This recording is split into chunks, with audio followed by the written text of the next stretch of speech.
नमस्कार, मैं हूं प्रियंका संभव और आप देख रहे हैं टैक्स गुरु। टैक्स से जुड़े आपके हर सवाल का जवाब आपको मिलता है टैक्स गुरु में, सीधा टैक्स गुरु से। जी हां, टैक्स को आपके लिए सरल बनाते हैं हमारे और आपके टैक्स गुरु सुभाष लखोटिया जी, जिनके साथ हम कोशिश करते हैं टैक्स को समझने की। इनसे तो हम बातचीत का सिलसिला आगे बढ़ाएंगे, आपके भी ढेरों सवाल लेंगे, लेकिन उससे पहले देखते हैं कि टैक्स गुरु में आज आपके लिए हम किन मुद्दों पर बात करने वाले हैं। टैक्स गुरु से समझेंगे वेल्थ टैक्स की बारीकियों के बारे में, सुलझाएंगे एक दर्शक की उलझन कि क्या माता पिता को गिफ्ट देने पर टैक्स छूट मिलती है, और टैक्स गुरु से जानेंगे क्या एक व्यक्ति अपने और माइनर बच्चे के पीपीएफ अकाउंट में 70 हजार रुपए निवेश कर सकता है या नहीं।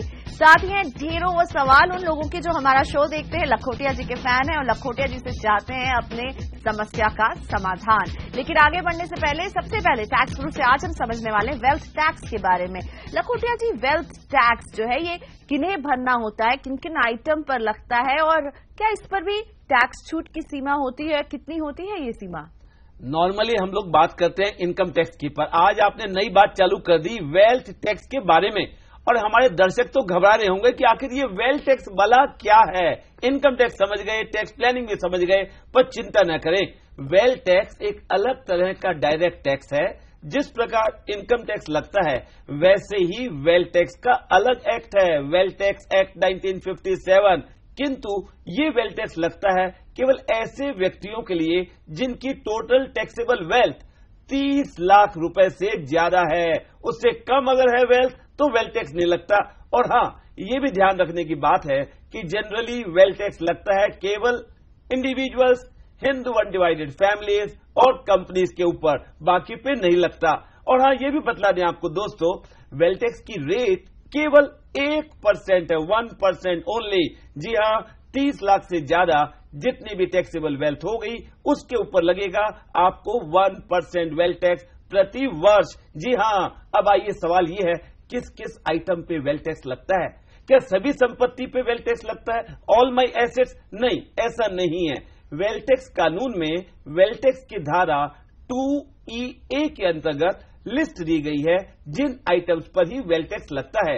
जनरली ये आइटम्स है, नंबर 1 प्रॉपर्टी, और नंबर 2 है motor car, number 3 jewellery, number 4 urban land, और लास्ट आइटम है इंपॉर्टेंट 50,000 रुपए से ज्यादा कैश इन हैंड 31 मार्च के दिन। तो ये तो हो गई इंपॉर्टेंट बातें। कई करदाता घबरा रहे होंगे, करोड़ों के मकान में रहते हैं, पर चिंता न करें, वेट, सबसे बड़ा फायदा यह है एक प्रॉपर्टी आपकी कंप्लीटली वेल्थ टैक्स फ्री है, चाहे कितने लाखों करोड़ों रुपए की हो। और साथ ही साथ जितनी कॉमर्शियल प्रॉपर्टीज है वे भी पूरी की पूरी वेल्थ टैक्स फ्री। और आपके पास एक से ज्यादा रेजिडेंशियल प्रॉपर्टीज हैं और उनको किराए पे दिया हुआ है साल में 300 दिन से ज्यादा, वे भी wealth tax free.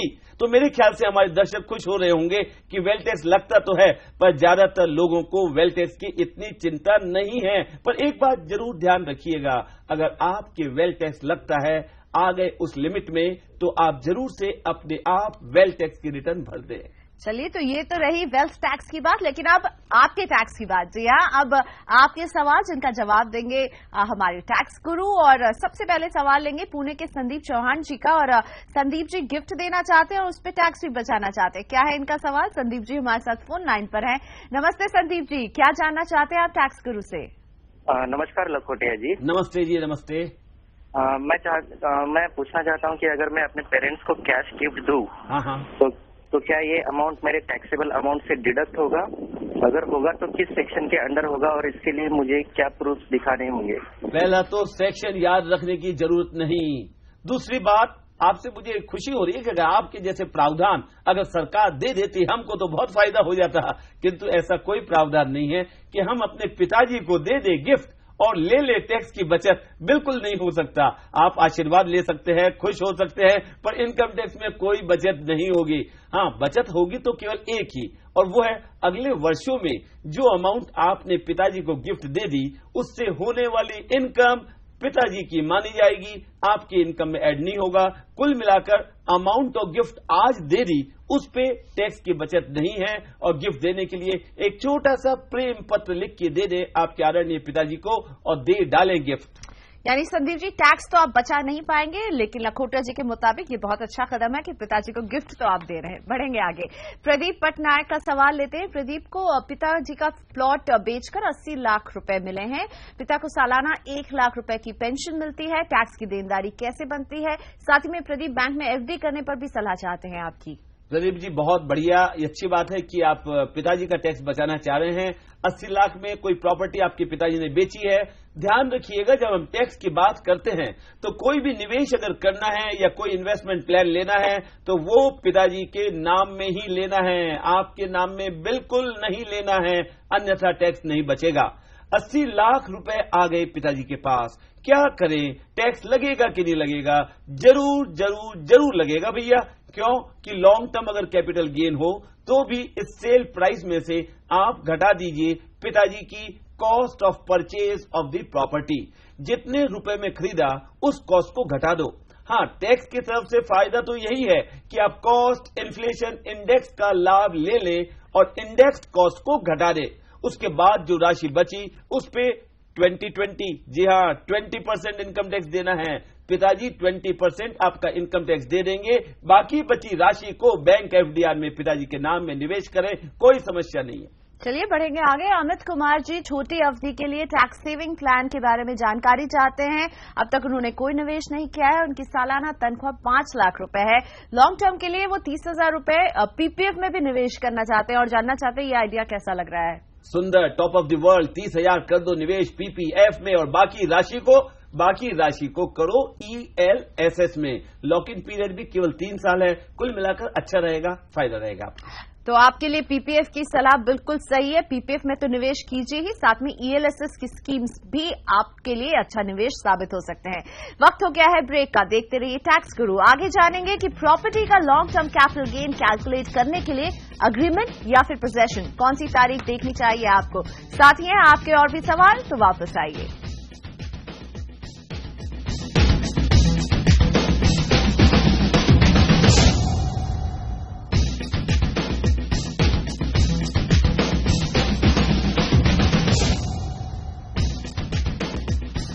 Welcome back. आप देख रहे हैं टैक्स गुरु और सुभाष लखोटिया टैक्स गुरु हमारे साथ बने हुए हैं आपके सभी सवालों का जवाब देने के लिए। और इनके लिए मेरे पास है काफी उलझन से भरा हुआ एक सवाल।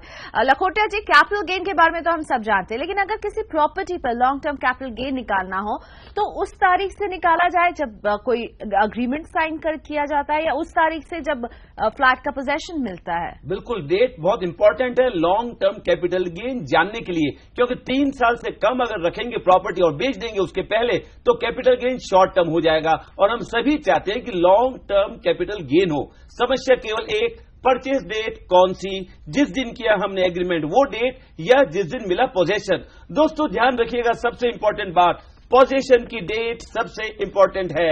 इसलिए पोजेशन की डेट को ही देखते हुए 3 साल बीतने दो, उसके बाद करो प्रॉपर्टी बेचने की तैयारी, तब बनेगा आपका gain, long term capital gain. किंतु कई बार समस्या ये आती है, क्या समस्या, कि आपने प्रॉपर्टी तो खरीदी इंस्टॉलमेंट प्लान में, धीरे धीरे पेमेंट देते जा रहे हैं, पोजीशन अभी भी नहीं मिला और बेचने की तैयारी कर रहे हैं। ऐसे में अगर आप प्रॉपर्टी बेच भी देते हैं तो गेन कुछ तो हो सकता है लॉन्ग टर्म, कुछ हो सकता है short term, depending upon each payment of instalment. क्योंकि पोजीशन मिला नहीं पर आप जो बेच रहे हैं वो है राइट इन दी प्रॉपर्टी। तो राइट इन दी प्रॉपर्टी को समझने के लिए डेट ऑफ इंस्टॉलमेंट पेमेंट ध्यान से देखें, फिर जाके करें तैयारी बेचने की। चलिए अब लेते हैं सवाल। हैदराबाद से सतीश पालसेकर जी हमारे साथ फोन लाइन में शामिल हो रहे हैं। एलटीओ को लेकर उलझ गए हैं, इस पर मिलने वाले टैक्स छूट को लेकर के लखोटिया जी से सवाल पूछना चाहते हैं। सर पूछिए, क्या जानना चाहते हैं आप? नमस्कार लखोटिया जी। नमस्ते जी, बोलो साहब। सिर्फ आपकी आवाज सुनने से ही ज्यादा करके हमारी समस्या ही हल हो जाती है। धन्यवाद धन्यवाद। तो मैं तो आपका प्रोग्राम रेगुलर देखता हूँ जी। बस जरूर टैक्स बचना चाहिए, बस यही हमारी इच्छा रहती है। अब आपका आज का सवाल बोलिए। ऐसा था कि अपने पास जो LTA देता है ना, लीव ट्रैवल अलाउंस मिलता है, तो उससे क्या होता है कि अपने पास जो टैक्स लगता है, क्या वो टैक्स अपने को मतलब उसमें कुछ रिलीफ वगैरह कैसा मिलता है उसका? बहुत बढ़िया। पहला तो आपने एक शब्द बहुत गलती से बोल दिया, कृपया मत बोलिए कभी भी। अंधेरे में, दिन में, कभी भी नहीं। आपने कहा लीव ट्रेवल अलावेंस, जी नहीं। अगर लीव ट्रेवल अलावेंस मिलता है तो पूरी राशि पर इनकम टैक्स लगेगा, टैक्स नहीं बचेगा। LTA का रियल मतलब है लीव ट्रेवल असिस्टेंस, इसलिए अलावेंस नहीं बोलना है पहला काम। और दूसरी काम ये ध्यान की बात कि आपने जो लीव ट्रेवल असिस्टेंस की राशि से जो खर्चा कर दिया उसके पूरे सबूत अपने एम्प्लॉयर को दे दीजिए, फिर आपको छूट एम्प्लॉयर दे देगा, कोई चिंता नहीं है। 4 साल में 2 बार जा सकते हैं आप भारत में कोई भी जगह, इसलिए जाएं भारत में, आनंद ले LTA का, और टैक्स हम बचा देंगे, चिंता बिल्कुल नहीं करना है। केवल ध्यान रखना भारत से सस्ता विदेश में जाना होता है, पर विदेश मत जाना, नहीं तो LTA का टैक्स नहीं बचेगा आपका। और सबूत जरूर से बचा कर रखेगा, यानी अपनी रेल टिकट, एयर टिकट जो भी हो उसे बचा करके आपको पेश करना होगा इस पर फायदा लेने के लिए। बढ़ेंगे आगे। परेश फुलकर टैक्स बचाने के लिए ELSS में निवेश करना चाहते हैं और जानना चाहते हैं कि 1 लाख रुपए वो किस फंड में निवेश करें। जी हाँ लखोटिया जी, आप भी अभी थोड़ी देर पहले हमारे एक दर्शक को ELSS में ही निवेश के बारे में बोल रहे थे। बात तो यही चिंता है ना, कौन से फंड में निवेश करूं जब ज्यादा दाम बढ़ेगा। मैं भी यही चाहता हूं। उसका सुंदर आंसर, पक्का सॉलिड बेस्ट होगा, वो यही है कि आप अपने 1 लाख रुपए को 5 या 4 टुकड़ों में बांट दें और जो बेस्ट परफॉर्मिंग 4 ELSS के फंड है उसमें बराबर लगा दें, तब आपका इक्वलाइज्ड पोर्टफोलियो बढ़िया बन जाएगा, वही देगा आपको बेस्ट रिटर्न, ऐसा मैं मानता हूं। यानी गुरुजी किसी का पक्ष नहीं लेना चाहते हैं, कह रहे हैं 4 फंड्स में आप पैसे बराबर बांट दीजिए और उम्मीद रखिए कि आपको सबसे अच्छा रिटर्न मिल ही जाए। बढ़ेंगे आगे। सोमाली चौधरी जानना चाह रही हैं कुल कितना पैसा टैक्स फ्री इन्वेस्टमेंट में वो लगा सकती हैं। सोमाली जी, आप चाहते हैं टैक्स बचाना तो साल में टोटल लगाइए 1,20,000 रुपए। इस प्रकार निवेश करिए ताकि आयकर की धारा 80C और 80C(F) के तहत पूरी छूट मिल जाए। मैक्सिमम अमाउंट 1,20,000 रुपए 1 साल में। और इसी के साथ वक्त है ब्रेक का। आगे जानेंगे दूसरे रेजिडेंशियल प्रॉपर्टी से जुड़े टैक्स के पहलुओं के बारे में। वापस आइए इस काम की बात को जानने के लिए।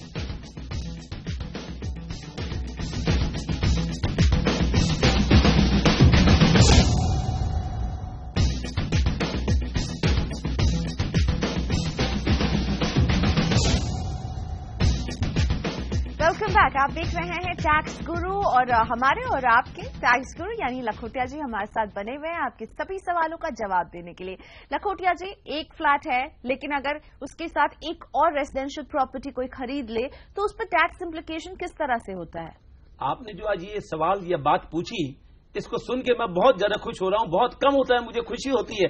दोस्तों, आप कह रहे होंगे कि किस लिए खुशी? इसलिए कि अब तक तो एक ही मकान नहीं मिल रहा था हमारे भारत में। हमारे दर्शकों को आज सोच रहे लोग एक की जगह दूसरा मकान भी खरीदें।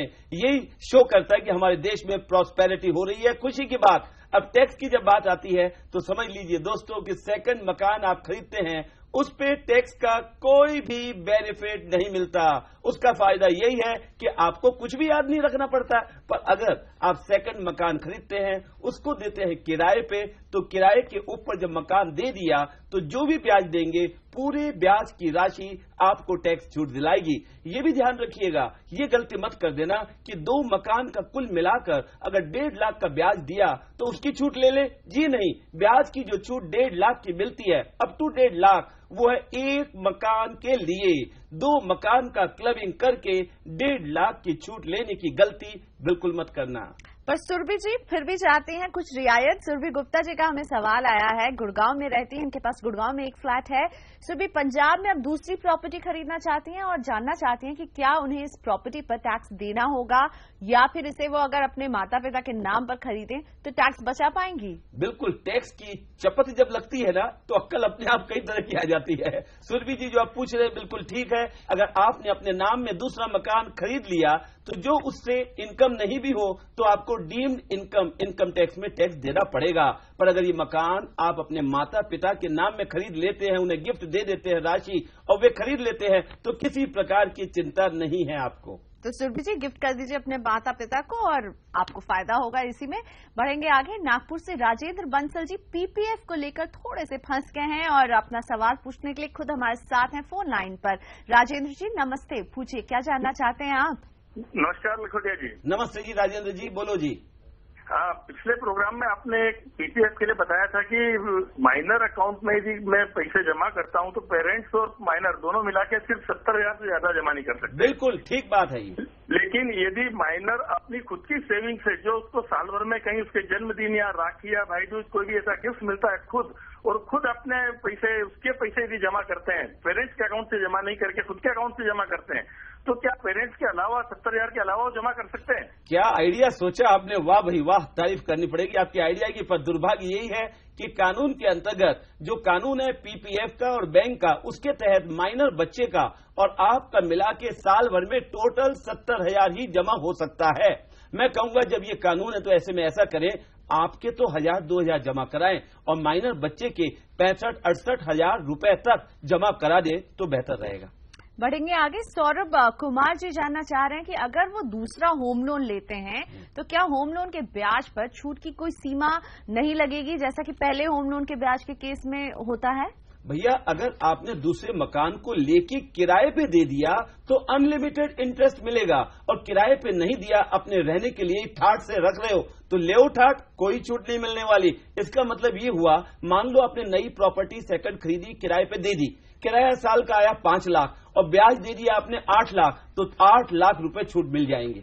चलिए बढ़ेंगे आगे। सुरेश खन्ना जी की परेशानी दूर करते हैं। अपनी सैलरी में से 5,000 रुपए ये हर महीने अपनी पत्नी को उनके खर्च के लिए देते हैं। पत्नी ने इसमें से कुछ पैसे बचाकर एफडी में जमा कर दिए। सुरेश जानना चाहते हैं कि इस एफडी का ब्याज किसकी इनकम में शामिल होगा और वो पत्नी को कितनी रकम दे जो कि इनकी इनकम से नहीं जुड़े। देना चाहो जितना दे दो, और पत्नी आपकी समझदार लग रही है ताकि वो बचा रही है और एफडी में पैसा रख रही है। ऐसे में जितनी भी राशि ब्याज की होगी आपकी इनकम में जुड़ती जाएगी। अंधा कानून पर करे क्या। हाँ, आप और हम सभी मिलकर वित्त मंत्री जी को अपनी तकलीफ बतलाएं तो शायद रिलीफ बन सकती है। अन्यथा आज तो यही कानून है, अपनी पत्नी को आप जितनी भी राशि दें उससे जो भी इनकम होगी आपकी अर्थात पति की इनकम में जुड़ती जाएगी। किसी अन्य दूसरे व्यक्ति की पत्नी को दें तो नहीं जुड़ती, अपनी पत्नी को मैं दूं गिफ्ट और जुड़ते जाएगा। कैसा ये कानून। मेरे ख्याल से सभी दर्शक दुखी है इस बात से, तो लिख डालो आप और हम सभी मिलकर पत्र वित्त मंत्री जी को, तब आशा कर सकते हैं आने वाले समय में छूट हमको जरूर से मिलेगी। यानी लखोटे जी, खन्ना जी यहाँ पर क्लबिंग ऑफ इनकम के दायरे में आ जा रहे हैं। हाँ, बिल्कुल। तो क्लबिंग ऑफ इनकम के दायरे में आ रहे हैं खन्ना जी, और इसीलिए आपकी पत्नी को होने वाली इनकम भी आपकी आय से जुड़ जाएगी। मनीष कुमार नौकरी पेशा है, पार्ट टाइम स्टडी कोर्स भी कर रहे हैं, पढ़ाई के लिए ट्यूशन फीस अपनी ही तनख्वाह से दे रहे हैं, यानी खुद पढ़ाई कर रहे हैं और उसी से ट्यूशन फीस भी कट रहा है। तो क्या ये इस पर टैक्स छूट ले सकते हैं? अनफॉर्चुनेटली इस पर इनको छूट बिल्कुल नहीं मिलेगी, इसलिए आप गलती से क्लेम भी मत करना। चलिए मनीष जी, आपके लिए तो कोई फायदे की बात नहीं निकली, लेकिन टैक्स गुरु हमेशा से काम की बात लेकर आते हैं। और टैक्स गुरु चलते चलते आप बताइए, कई लोग हमसे पूछ रहे हैं कि ऐसी जगह निवेश करें कि टैक्स बचे हमारा, तो क्या हमेशा निवेश करते वक्त टैक्स को बचाने की बात सोचनी चाहिए? हाँ, कम से कम सबसे पहले जो मिनिमम एक्स्ट्रा जो छूट मिलती है 80C की, वो तो सबसे पहले दिमाग में रहना ही चाहिए। फायदा कम मिले या ज्यादा मिले, उसके बाद सोचना चाहिए कि निवेश करूं या नहीं करूं, शेयर्स में लगाऊं या नहीं लगाऊं। पर 1 लाख रुपए तो अच्छा लगे बुरा लगे, हंसी आए नहीं आए, तो भी निवेश करना ही पड़ेगा, तब जाके हमारा और आपका टैक्स बचेगा। शुक्रिया लखोटिया जी इतने सारे सवालों का जवाब देने के लिए और टैक्स को हमारे दर्शकों के लिए इतना आसान बनाने के लिए। वैसे अगर आपके मन में कोई सवाल है इनकम टैक्स से जुड़ा, कोई परेशानी हो तो हमें लिख डालिए। आप हमें अपने सवाल SMS कर सकते हैं। इसके लिए आपको TG लिखकर स्पेस देना होगा और अपना सवाल हमें अपने नाम के साथ 51818 पर भेजना होगा। आप हमें ईमेल कर सकते हैं tax@moneycontrol.com पर, और इस पते पर भी आप हमें अपने सवाल भेज सकते हैं। याद रखिए, सवाल के साथ अपना नाम, फोन नंबर और शहर का नाम भी हमें जरूर भेजें। तो अगले हफ्ते हम फिर लेकर आएंगे इनकम टैक्स पर कुछ और नए मुद्दे, कुछ नए दर्शकों के सवाल जिनके सभी जवाब देंगे टैक्स गुरु। तब तक के लिए मुझे और टैक्स गुरु हम दोनों को इजाजत दीजिए। नमस्कार।